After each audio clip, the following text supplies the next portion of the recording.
மோடி தெரிவிக்கின்றார், என்டிஏ ஆட்சி எடப்பாடி பழனிசாமிக்கு துணிவிருந்தால் தெளிவுபடுத்துங்கள், அது தேசிய ஜனநாயக கூட்டணி ஆட்சியா அதிமுக ஆட்சியா என்பதை. எடப்பாடி தலைமையிலான அதிமுக அது 72 தோன்றிய அதிமுக அல்ல, கூவத்தூரில் 2017 ஆண்டு துவக்கப்பட்ட அதிமுக. அப்படி உருவாக்கப்பட்ட அந்த அதிமுக இன்று டெல்லியினுடைய அடிமை. அவரை ஆளாக்கிய முதலமைச்சர் அவர்களுடைய எஸ்டேட்டில் கொலை கொள்ளை, அதை பாதுகாக்க முடியாத எடப்பாடி பழனிசாமி சட்டம் ஒழுங்கை பற்றி பேசுவதற்கு அருகதை இருக்கின்றதா? ஒரு கூட்டணி முடிவெடுக்க வேண்டும் என்று சொன்னால் அவர்கள் நம்முடைய தலைமை கழகத்திற்கு வந்து கூட்டணி அமையும். ஆனால் எடப்பாடி பழனிசாமி கூட்டணி என்று சொன்னால் வா என்றால் டெல்லிக்கு போகின்ற ஒரு துர்பாக்கிய நிலை அந்த கட்சிக்கு ஏற்பட்டிருக்கின்றது.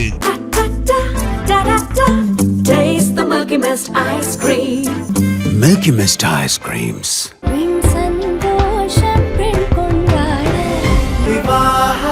மணப்பெண்ணின் பிரத்யேகமான திருமணம் விவாஹா தி சென்னை சில்க்ஸ்.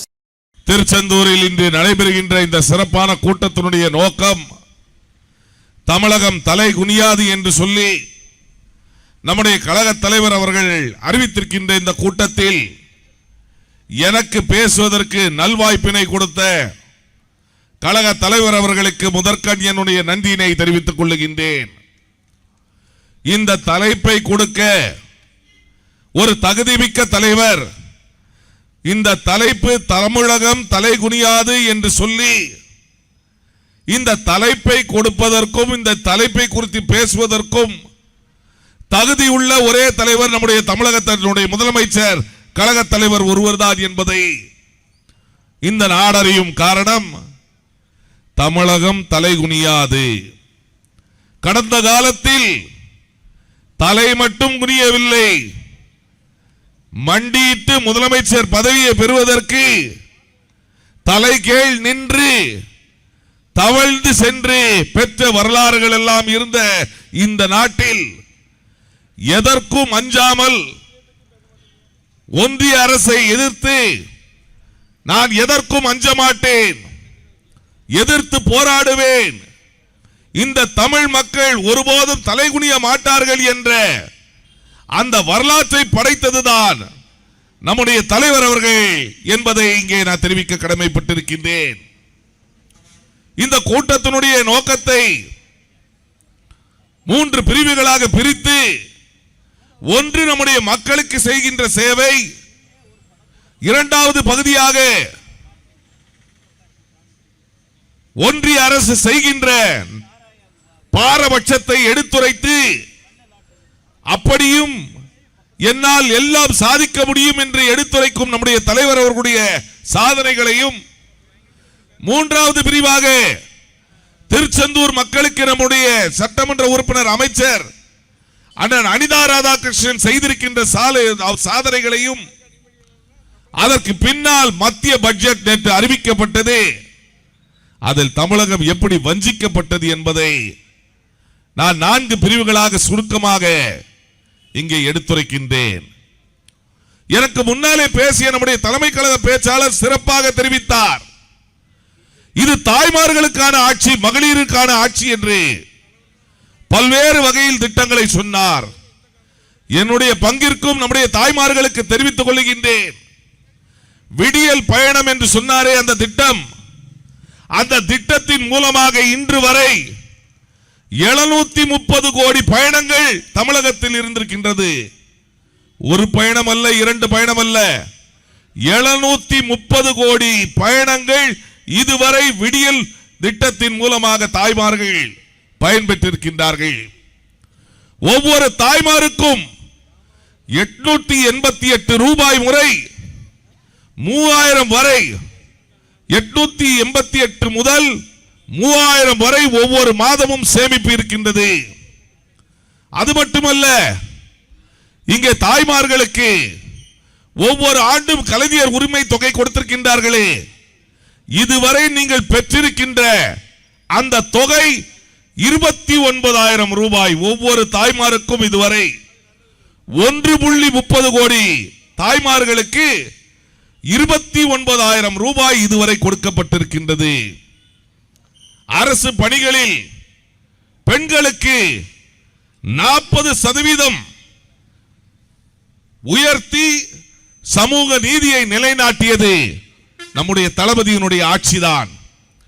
உள்ளாட்சியில் தெரிவித்தார்களே 50% பெண்களுக்கு ஒதுக்கி அதன் வாயிலாக 6500 உள்ளாட்சி பிரதிநிதிகள் இன்று தமிழகத்தில் உள்ளாட்சி பிரதிநிதிகளாக பெண்கள் இருக்கின்றார்கள். இதற்கு காரணம் நம்முடைய கழக ஆட்சிதான்.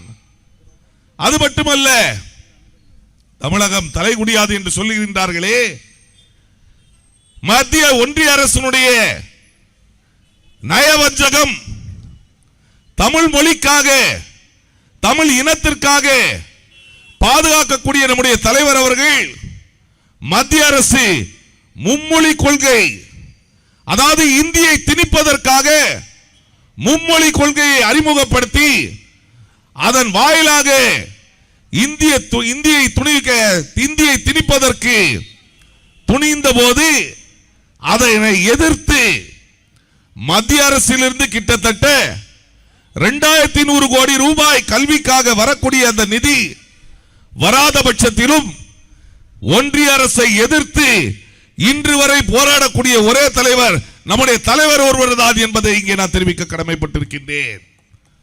இருமொழி கொள்கை என்பது பேரறிஞர் அண்ணா அவர்களால் இயற்றப்பட்டது. இருமொழி கொள்கை ஆங்கிலம் மற்றும் தமிழ் இந்த இரு மொழிகள் தான் இருக்க வேண்டும் என்று சொல்லி பேரறிஞர் அண்ணா அவர்கள் அந்த இருமொழி கொள்கையை உருவாக்கினார்கள், அதனை சட்டத்தில் ஏற்றினார்கள். அதை பின்பற்றி அந்த கொள்கையில் திடமாக இருக்கின்ற ஒரு தலைவர் நம்முடைய தலைவர் தளபதி அவர்கள் என்பதை இங்கே நான் தெரிவிக்க கடமைப்பட்டிருக்கின்றேன். இந்தி திணிப்பை எதிர்த்து போராடிய கீழப்பழவூர் சின்னசாமி ஜனவரி 25ஆம் தேதி வீர வணக்கத்தை அவர்களுக்கு கூட்டமாக மட்டும் அறிவிக்காமல் தமிழர் தியாக நாளாக அரசு விழாவாக அந்த இந்தி எதிர்ப்பை எதிர்த்து தங்களுடைய உயிரை மாய்த்தவர்களுக்காக தமிழக அரசினுடைய விழாவாக அறிவித்த பெருமை நம்முடைய தளபதி அவர்களை சாரும். இதை தெரிவிப்பதற்கு காரணம், இந்தி திணிப்பை எதிர்த்து எந்த சூழ்நிலையிலும் இந்தியை நுழைவிட மாட்டோம் என்று சொல்லி ஒன்றிய அரசை எதிர்த்து தமிழ் மொழியை பாதுகாக்கக்கூடிய தமிழ் இனத்தை பாதுகாக்கக்கூடிய ஒரு தலைவர் தான் நம்முடைய தளபதி அவர்கள் என்பதை இங்கே நான் தெரிவிக்க கடமைப்பட்டிருக்கின்றேன். இங்கே சொன்னார்கள், எடப்பாடி பழனிசாமியை பற்றி பேசினார்கள். எடப்பாடி பழனிசாமியை நாங்கள் எல்லோரும் முழுமையாக பார்த்து விட்டோம். இன்று இந்த தமிழகம் நிமிர்ந்து நிற்கின்றது. 2017ஆம் ஆண்டிலிருந்து 2021ஆம் ஆண்டு வரை தமிழகத்தை ஒன்றிய அரசிடம் அடகு வைத்து தமிழர்களின் உரிமையை டெல்லிக்கு அடகு வைத்து தன்னை பாதுகாப்பதற்காக தமிழகத்தை அடகு வைத்தவர் தான் எடப்பாடி பழனிசாமி. காரணம், எதற்கு அடகு வைக்க வேண்டும்? தலைமேல் கத்தி, தலைமேல் வழக்குகள். உள்ளே செல்வதற்கு பதிலாக நாம் நம்முடைய உரிமைகளை, தமிழர்களுடைய உரிமைகளை அடகு வைத்தால் நம்மை பாதுகாக்க முடியும் என்று சொல்லி தமிழகத்தினுடைய உரிமை நீட் தேர்வாக இருக்கட்டும், மற்ற எந்த முக்கியமான தமிழகத்திற்கான பிரச்சனைகளாக இருக்கட்டும், இவை அனைத்தையும் அடகு வைத்துதான் எடப்பாடி பழனிசாமி ஒன்றிய அரசிடம் அடகு வைத்துதான் நம்முடைய உரிமைகளை விட்டுக் கொடுத்தார். கொடநாடு வழக்கை பற்றி நீங்கள் அனைவரும் கேள்விப்பட்டிருப்பீர்கள். சட்டம் ஒழுங்கை பற்றி எடப்பாடி பழனிசாமி பேசுகின்றார். சட்டம் ஒழுங்கு சரியில்லையாம், சட்டம் ஒழுங்கு தமிழகத்தில் சரியில்லையாம். அவர் 2017ஆம் ஆண்டு முதலமைச்சராக இருந்தபோதுதான், அப்போது முதலமைச்சராக இருந்தவரை சென்று கொடநாட்டில் சந்திக்கும் பொழுது அவருக்கு தெரியும் கொடநாடு எஸ்டேட்டை பற்றி. அங்கே நடைபெற்றிருக்கின்ற கொலைகள் எடப்பாடி பழனிசாமி 2017 ஆண்டு முதலமைச்சராக இருந்த போதுதான் கொடநாட்டில் கொலை நடந்தது, கொள்ளை நடந்தது. சட்டம் ஒழுங்கை பற்றி பேசுவதற்கு எடப்பாடி பழனிசாமிக்கு அருகதை இருக்கின்றதா? இப்பொழுது கேட்கின்றாரே, கொடநாடு அவரை ஆளாக்கிய முதலமைச்சர் அவர்களுடைய எஸ்டேட்டில் கொலை கொள்ளை, அதை பாதுகாக்க முடியாத எடப்பாடி பழனிசாமி இங்கே சட்டம் ஒழுங்கை பற்றி பேசலாமா என்பதை நான் கேட்கின்றேன். பதில் சொல்ல முடியுமா? எடப்பாடியால் பதில் சொல்ல முடியாத காரணம், கொடநாடு என்றாலே நடுங்குகின்ற ஒரு அரசியல்வாதி தான் எடப்பாடி பழனிசாமி. நான் நேற்று கூட விளாத்திகுளத்தில் பேசினேன். கொடநாடில் அந்த கொடநாடு வழக்கு இப்பொழுதும் நடைபெற்றுக் கொண்டிருக்கின்றது. சட்டத்தில் யார் வேண்டுமானாலும் எப்போது வேண்டுமானாலும் குற்றவாளியாக சேர்க்கப்படலாம் சட்டத்தில். அந்த வகையில் உண்மையான குற்றவாளிகள், இந்த குற்றத்தை புரிந்த உண்மையான குற்றவாளிகள் கண்டிப்பாக குற்றவாளிகளாக சேர்க்கப்பட்டு அவர்கள் தண்டனை பெற்று மீண்டும் எந்த ஒரு பதவிக்கும் வர முடியாத ஒரு சூழ்நிலை உருவாகும் என்பதை இங்கே நான் தெரிவிக்க கடமைப்பட்டிருக்கின்றேன். இதுதான் எடப்பாடி பழனிசாமி சிந்திக்க வேண்டும். சட்டம் ஒழுங்கை பற்றி பேசுவதற்கு எடப்பாடி பழனிசாமிக்கு அருகதை இல்லை. அது மட்டுமல்ல, தமிழகம் தலைகுடியாது என்று தலைவர் சொல்லி இருக்கின்றாரே, கூட்டணி பற்றி எடப்பாடி பழனிசாமி வா என்றால் டெல்லிக்கு பறந்து இங்கே நாமெல்லாம் ஒரு கொள்கை முடிவு எடுக்க வேண்டும் என்று சொன்னால், ஒரு கூட்டணி முடிவெடுக்க வேண்டும் என்று சொன்னால், தலைவர் அவர்கள் மாவட்ட செயலாளர் கூட்டத்தை கூட்டுவார், தலைமை கழக நிர்வாகிகள் கூட்டத்தை கூட்டுவார், அதன் பின்பு முடிவை எடுத்து அவர்கள் நம்முடைய தலைமை கழகத்திற்கு வந்து கூட்டணி அமையும். ஆனால் எடப்பாடி பழனிசாமி தமிழகத்தை அடகு வைத்தது மட்டுமல்ல, இங்கே தலைமை கழக பேச்சாளர் சொன்னாரே, அதிமுக இருக்க வேண்டும் என்று நாம் விரும்புகின்றோம் என்று, அதை ஒருபோதும் இருக்க விட மாட்டார். காரணம், கூட்டணி என்று சொன்னால் வா என்றால் டெல்லிக்கு போகின்ற ஒரு துர்பாக்கிய நிலை அந்த கட்சிக்கு ஏற்பட்டிருக்கின்றது. காரணம், கூட்டணி சென்னையில் உள்ள கட்சி அலுவலகத்தில் ஏற்படவில்லை, ஸ்டார் ஹோட்டலில் ஏற்படுகின்றது. கூட்டணி என்பது அங்கே உள்ள தொண்டர்களால் ஏற்படவில்லை, ஸ்டார் ஹோட்டலில் வந்து அனைவரும் அமருங்கள் என்று சொல்லி மிரட்டி உட்கார வைத்தது. அந்த காட்சியினை நாம் அனைவரும் பார்த்தோம். இதுதான் எடப்பாடி பழனிசாமியினுடைய நிலைமை. அதிமுக என்ற ஒரு அரசியல் இயக்கம் திராவிட கொள்கையை மறந்து வெகு நாட்கள் ஆகிவிட்டது. காரணம், எடப்பாடி தலைமையிலான அதிமுக அது 72 தோன்றிய அதிமுக அல்ல, கூவத்தூரில் 2017 ஆண்டு துவக்கப்பட்ட அதிமுக. அது அப்படிதான் இருக்கும். கூவத்தூரில் உருவாகினால் எப்படி அது இருக்கும் என்பதை நீங்கள் அனைவரும் கூவத்தூரில் நடந்த அனைத்து கூத்துகளையும் பார்த்திருப்பீர்கள். கூவத்தூரில் எப்படி எடப்பாடி பழனிசாமி முதலமைச்சராக வந்தார் என்பதை அனைவரும் பார்த்திருப்பீர்கள். அப்படி உருவாக்கப்பட்ட அந்த அதிமுக இன்று டெல்லியினுடைய அடிமை, ஒன்றிய அரசினுடைய அடிமை. ஒன்றிய அரசு என்ன சொல்கின்றதோ நாம் இப்பொழுது பார்த்தோமே. பிரதம அமைச்சர் இங்கே வந்து தேர்தல் பிரச்சாரம் செய்கின்றார். ஆனால் கூட்டணி கட்சியான அதிமுகவினுடைய பெயரே சொல்லவில்லை. நான் கேட்கின்றேன், தேசிய ஜனநாயக கூட்டணி ஆட்சிதான் என்று சொல்லி உள்துறை அமைச்சர் அமித்ஷா சொல்கின்றார், பிரதம அமைச்சர் மோடி தெரிவிக்கின்றார் என்டிஏ ஆட்சி, தேசிய ஜனநாயக கூட்டணி ஆட்சி என்று சொல்கின்றார். எடப்பாடி பழனிசாமி சொல்கின்றார் தேசிய ஜனநாயக கூட்டணி, ஆனால் அதிமுக ஆட்சி என்று சொல்கின்றார். எடப்பாடி பழனிசாமிக்கு துணிவிருந்தால், அவரோடு இருப்பவர்கள் மனம் இருந்தால் தெரிவிங்கள், தெளிவுபடுத்துங்கள். அது தேசிய ஜனநாயக கூட்டணி ஆட்சியா அதிமுக ஆட்சியா என்பதை இதையாவது தைரியமாக மக்களிடம் தெரிவிங்கள் என்று இங்கே நான் சவாலாக கேட்கின்றேன். காரணம், அவர்களால் அதிமுக ஆட்சி என்று சொல்வதற்கு தைரியம் இல்லை. தேசிய ஜனநாயக கூட்டணி என்று சொல்லி அறிவிக்கப்பட்ட பின்பு இப்பொழுது அண்ணா திமுக ஆட்சி என்று சொல்வதற்கு அவர்களுக்கு தைரியம் இல்லை என்பதை தெரிவித்துக் கொள்ளுகின்றேன். இங்கே திருச்செந்தூரில் பேசும் பொழுது ஒரு செய்தியை நான் தெரிவிக்க கடமைப்பட்டிருக்கின்றேன். சட்டமன்றத்தில் தலைவர் தளபதி அவர்கள் நான் எதிர்க்கட்சி உறுப்பினர் தான், அப்பொழுது நான் ராஜினாமா செய்வதற்கு முன்பு தளபதியிடம் வந்து சேர்வதற்கு முன்பு எதிர்க்கட்சி உறுப்பினர் தான். எதிர்க்கட்சி வரிசையில் இருந்து சுயமரியாதை சுடர் WBA சௌந்தரபாண்டியனார் அவர்களுக்கு இங்கே மணிமண்டபம் தமிழகத்தில் இல்லை என்று நான் கேட்டேன்.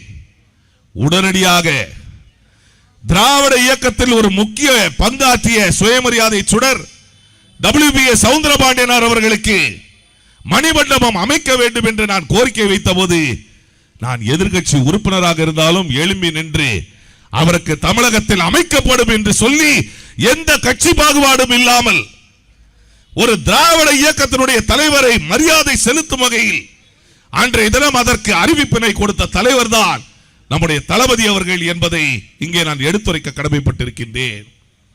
அதே போன்று நாங்கள் எல்லோரும் சட்டமன்றத்தில் அண்ணன் அவர்களும் இருந்தார்கள். காலனி என்ற ஒரு வார்த்தை நம்முடைய ஆதிராவிட பெருமக்கள் வசிக்கின்ற பகுதிகளில் காலனி என்ற வார்த்தை இருக்கின்றது என்பதை அறிந்து இனிமேல் நம்முடைய திராவிட ஆட்சி, திராவிட மாடல் ஆட்சியில் சமூக நீதியை கடைபிடிக்கின்ற இந்த ஆட்சியில் எந்த ஒரு சூழ்நிலையிலும் காலனி என்ற வார்த்தை இருக்கக்கூடாது என்று சொல்லி ரத்து செய்த பெருமை நம்முடைய தளபதி அவர்களை சாரும் என்பதை தெரிவித்துக் கொள்ளுகின்றேன். அது மட்டுமல்ல, இங்கே மத்திய பட்ஜெட்டை நீங்கள் எல்லோரும் பார்த்திருப்பீர்கள். மத்திய பட்ஜெட்டில் தமிழகத்திற்கு ஏதாவது ஒரு திட்டம் வந்திருக்கின்றதா? கோவைக்கும் மதுரைக்கும் மெட்ரோ ரயில் திட்டம் கொடுக்கப்பட்டிருக்கின்றதா? எய்ம்ஸ் கல்லூரி, எய்ம்ஸ் மருத்துவமனை அமைக்கப்பட்டிருக்கின்றதா? எந்த ஒரு திட்டமும் தமிழகத்திற்கு இல்லை. நாம் 1% வரியை செலுத்தினா தாய்மார்கள் பெரியோர்கள் எல்லோரும் தெரிந்து கொள்ள வேண்டும் என்று நான் தெரிவித்துக் கொள்கின்றேன். நாம் 1% வரியை மத்திய அரசுக்கு பங்கு நம்முடைய பங்கை கொடுத்தாலும் அதற்கு மத்திய அரசு நமக்கு கொடுக்கும் பங்கு 29 பைசா. நாம் 1 ரூபாய் கொடுத்தால் அவர்கள் நமக்கு கொடுப்பது 29 பைசா. ஆனால் அவர்கள் கொடுக்கின்ற பகிர்வு மற்ற மாநிலங்களுக்கு, குறிப்பாக உத்தரப்பிரதேசம் 1 ரூபாய் மத்திய அரசுக்கு வரி பங்கு தன்னுடைய பங்கை கொடுத்தால் 2.73 ரூபாய், 2 ரூபாய் 73 பைசா உத்தரப்பிரதேசத்திற்கு. பீகாருக்கு அவர்கள் கொடுக்கின்ற தொகை 7 ரூபாய் 6 பைசா. இதில் எப்படி நம்முடைய தமிழகத்தை வஞ்சிக்கின்றார்கள்? மத்தியில் உள்ள பாரதிய ஜனதா கட்சி நம்ம எப்படி வஞ்சிக்கின்றது? நாம் 1 ரூபாய் கொடுத்தால் 29 பைசா தான் நமக்கு வருகின்றது. ஆனால் மற்ற அவர்கள் ஆளுகின்ற மாநிலங்களுக்கு 7 ரூபாய் வரை கொடுக்கின்றார்கள். ஆனால் இவை அனைத்தையும் தாங்கிக் கொண்டு எதற்கும் அஞ்சாமல், எதற்கும் துணிந்து தமிழகம் தலைகுடியாது என்று சொல்லி இன்று வரை போராடி திட்டங்களை நிறைவேற்றி நான் கூறியிருக்கின்ற இந்த அனைத்து திட்டங்கள், விடியல் பயணமாக இருக்கட்டும், 1000 ரூபாய் திட்டமாக இருக்கட்டும், அனைத்தையும் செய்து தருவது நம்முடைய தளபதி ஒருவர்தான். எல்லையும் தாங்கி தமிழகத்தை ஒருபோதும் டெல்லிக்கு பணிய விடமாட்டேன் என்று சொல்லி திட்டங்களை கொடுக்கும் நம்முடைய தலைவர் நம்முடைய தளபதி அவர்கள். ஆகவே நான் தெரிவிப்பதெல்லாம், கடந்த காலங்களில் மறைமுகமாக பாரதிய ஜனதா கட்சி அதிமுக மூலமாக 2017 ஆண்டு முதல் 2021 ஆண்டு வரை ஆட்சி செய்தது. ஆனால் தளபதி முன்னால் அது நடக்காது. தளபதி அதை ஏற்க மாட்டார். திராவிட கொள்கை, சுயமரியாதை உள்ள இயக்கம், திராவிட கொள்கை பின்பற்றுகின்ற இயக்கம் திராவிட முன்னேற்ற கழகம் தான் என்பதை தெரிவித்து, என்றைக்கும் தமிழகம் தலைகுடியாது. மீண்டும் இந்த திட்டங்களை சொல்லி தமிழகத்தில் திராவிட மாடல் ஆட்சி தளபதியினுடைய தலைமையில் 2026 ஆண்டு அமையும். அமையும் என்று சொல்லி விடைபெறுகின்றேன். நன்றி, வணக்கம்.